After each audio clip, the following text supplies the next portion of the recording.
Yo, what's up mga young true? Ngayong video nga na to guys ay maghahanap tayo ng socket wrench na sukat 39x41. Kasi nga naman ikakabit na natin sa project Aerox natin yung mga piyesa natin sa panggilid. Matagal-tagal ko din inipon yan mga young true, kaya nga ngayon sulit na sulit to. Ang kaso lang dun tayo nagkamali kasi wala palang nabebentang tools dito. Hindi nga pala nagbebenta ng mga tools yung mga mekaniko dito. Kaya ayun, napunta na lang kami dito sa palengke. Pero syempre papayag ba tayo nung, kaya ayun, pag uwi namin, order na lang kami dito sa Orange App. Tapos ayun, no choice, sinintay ko pa 3 days. Kaya yung impact natin dyan, nagaling sa tropa natin kay Jonathan, nakatambak nga lang dito. Pero safe naman yan, syempre naman. Tsaka susuli ko din naman yan, huwag ka mag-alala paring Jonathan. Kaya nga, salute talaga sa inyo mga young true. Tapos eto lahat ng mga piyesa natin. Ayan yung mga bola natin. Tapos yung clutch spring. Mga subok na brand nga pala to, kaya sobrang titibay talaga. Tsaka makukunot yan. Depende na lang sa inyo kung paano yung tono gagawin nyo sa mga scooter nyo. Tapos ayan, ito yung sakit natin na 31x41. Then ayun, pagtapos nun, baklas na natin CVT. Di ko na video to kasi nga full storage na tayo. At ayan, tinanggal muna natin yung clutch belt, tapos sinunod natin tong drive phase. Then sabay natin hinitak yan, yung pump belt tsaka yung torque drive. Sobrang basic lang pala maglinis ng CVT. Basta mag-aral ka lang na mabuti dyan sa classroom nyo, dyan sa may SMNHS. Tapos syempre, tinanggal din natin yung pulley set. Iniwan ko na nga pala yung washer dyan, syempre para hindi na magulo masyado.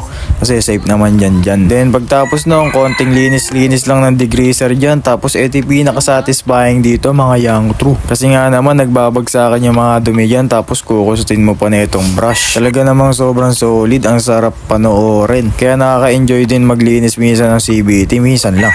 At pagkatapos nga nun, pinunasan na natin ang basahan niya. Syempre ito yung basahan. Pero basahan ko parang basa. Tapos ayan, pag napunasan nyo na, medyo okay na yan. Pero yan, all beats na akin na yan. Sobrang solid na. Yan, konting punas-punas lang na ganyan para mawala yung mga degreaser tapos dumi. Pagkatapos nga nun, eto na yung pinakahihintay na 31x41. Talaga yung pinahirapan ako na ito maghanap dito sa amin. Kahit sa Inco, wala pa rin talaga, walang available. Kaya yun, napunta tayo dyan sa Orange App. At ayun, sobrang basic lang naman tanggalin yan, syempre. Ito pala yung mga gamit natin, di pa natin nasasalpak yung mga pyesa natin.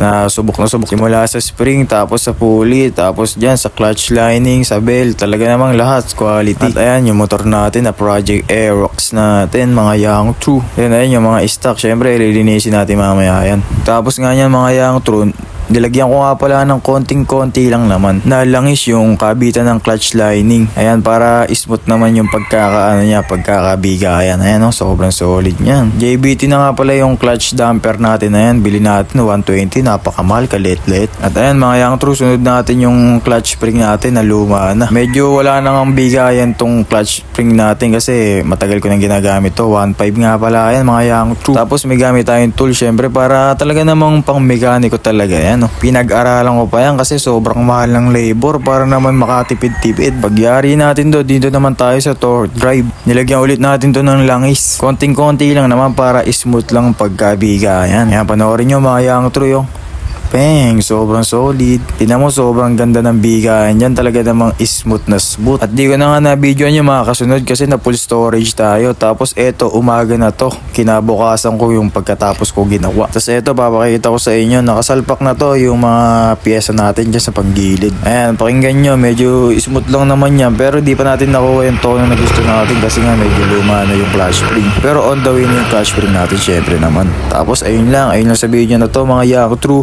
Kita-kita ulit tayo sa mga video natin. Let's go.